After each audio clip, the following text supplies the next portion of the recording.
Welcome to Map Your Mind. Travel through the world with your brain. Cameroon is a place where Africa seems to gather in one embrace. A land where the Atlantic's warm waves kiss golden shores, where rainforests drip with morning dew and whisper ancient secrets, where red earth roads wind through savannas dotted with acacia trees, where mountains rise into the clouds, their peaks dusted in mist like the pages of an old storybook. It is called Africa and miniature for good reason. Every landscape, every climate, every song of the continent can be found here. Desert sands in the north, rolling hills in the west, lush jungles in the center, and coastlines alive with fishing villages in the south.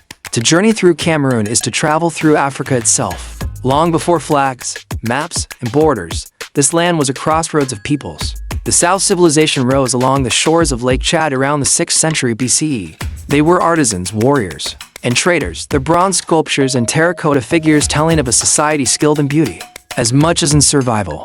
Nomadic herders roamed the northern plains, while Banda-speaking peoples moved southward, bringing farming, ironworking, and music that would echo through generations. Cameroon's forest became home to hunter-gatherer peoples, the Baka and Bakola, whose intimate knowledge of the land shaped a harmony with nature that endures even today. The kingdoms of the grass fields, such as Bamum and Bamalik, rose in the western highlands, building elaborate palaces and weaving traditions of dance, masks, and oral history.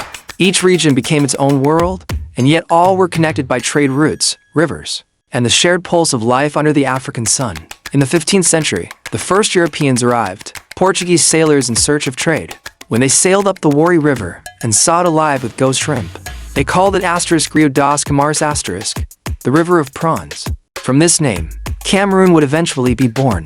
The coast became a point of exchange. Ivory, cola nuts and pepper flowing out, cloth, and beads flowing in.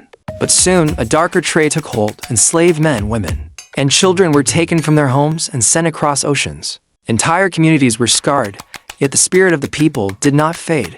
By the late 19th century, the scramble for Africa swept across the continent. In 1884, Germany claimed Cameroon as a colony, calling it Cameroon *. They built railways, roads, and plantations, but their rule was heavy-handed.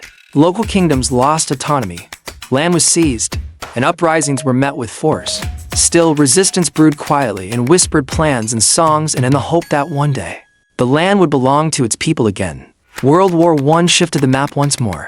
Germany's defeat meant Cameroon was divided, the larger portion given to France, the smaller to Britain. This unusual split meant that to different colonial systems, to languages, to legal systems, to school structures, would take roots side by side. This dual identity would become both a richness and a challenge for the generations to come. Independence arrived into steps. In 1960, French Cameroon became the Republic of Cameroon under Amadou Ahidjo. In 1961, after a UN-supervised vote, the southern part of British Cameroon chose to join the new republic, while the northern part joined Nigeria. The union brought together French-speaking and English-speaking regions, but it also planted seeds of political and cultural tension that still shape the country today.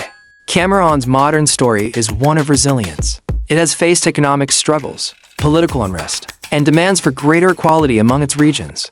Yet its cultural heartbeat remains strong. From the upbeat swing of Makassa to the deep rhythms of Bikutsi, music is a living history here, telling of love, struggle, celebration, and the endless dance of life.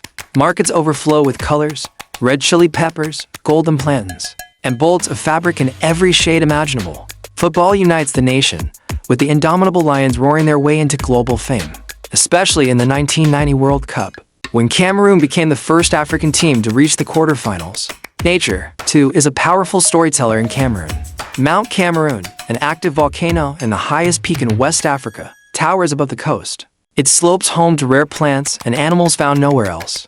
The rainforest of the south sheltered chimpanzees and lowland gorillas, while the north gives way to landscapes where giraffes and antelope roam. It is a land where biodiversity is as rich as its human history. Fun fact, Cameroon is one of the rare countries where you can, in a single journey, walk from the edge of the Sahara Desert into dense, dripping equatorial rainforest, without crossing a border. Where will your mind travel next?